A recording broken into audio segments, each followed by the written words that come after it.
Thank you so much for deciding to hang out with me today. Thank you so much for deciding to join me today. This isn't my opinion. This is what neuroscience has been showing for multiple years now. So basically, to start off, your thoughts are not all treated the same by your brain. And honestly, the simple version is kind of mind-blowing. Your brain runs on fuel, real fuel. Sugar from your blood, oxygen from your breathing, blood flow carrying energy around. Tiny brain chemicals that turn signals up or down. And here's the key part. There isn't unlimited fuel every moment for each your thought. Imagine your thoughts, whatever. Every single one of your thoughts is hungry and competing for fuel with your other thoughts. And we'll get to that later, but that fuel depends if that thought feels negative, depressing, sad, or uplifting, calm, or whatever. And the key part is that there isn't unlimited fuel for every thought and for every moment. So your brain is constantly, I would call it,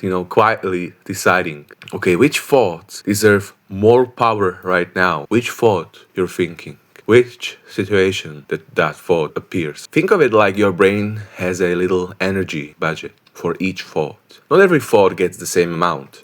Some thoughts get extra power and suddenly they feel louder, stickier, harder to ignore. Like all of a sudden, the same thought that felt neutral suddenly starts to feel really like it's itching your soul or hurting your soul deeply. Other thoughts, when they barely get any energy, they just fade. So some thoughts get extra power, like I said, and suddenly they feel louder, stickier, harder to ignore. Other thoughts, they barely get any energy, so they just fade into the background. Now here's where it gets really interesting. Different body chemicals can gently push certain thoughts closer to your attention.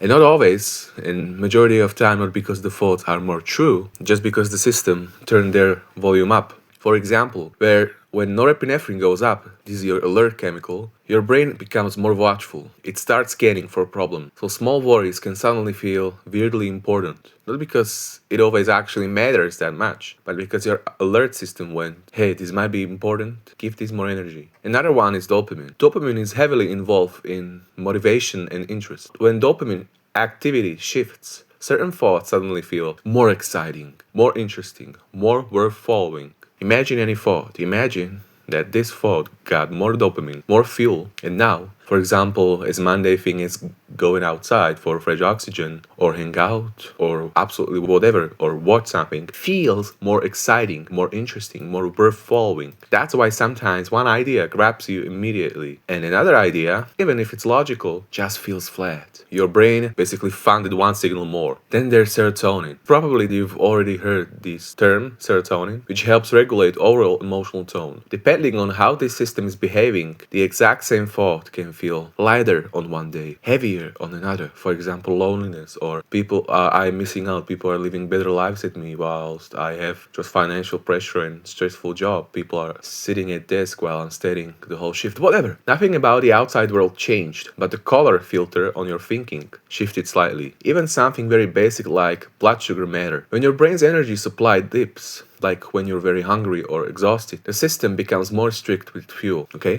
Focus narrows, patience drops, and certain repetitive thoughts can start looping more easily. Your brain is basically trying to conserve energy and prioritize fast.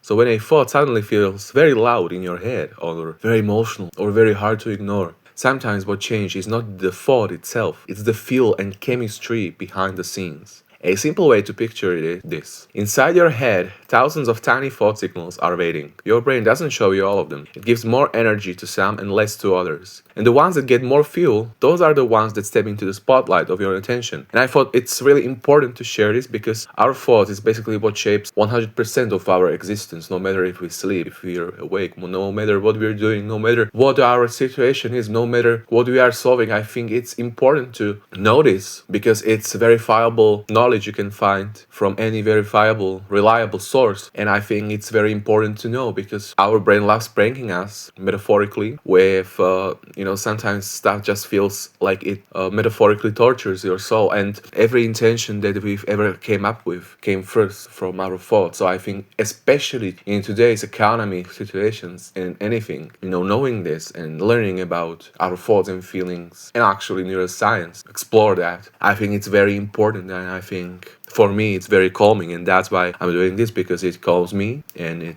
gently nudges my soul in a positive way. So that's why I'm sharing this. And also I said something like every thought competes for fuel.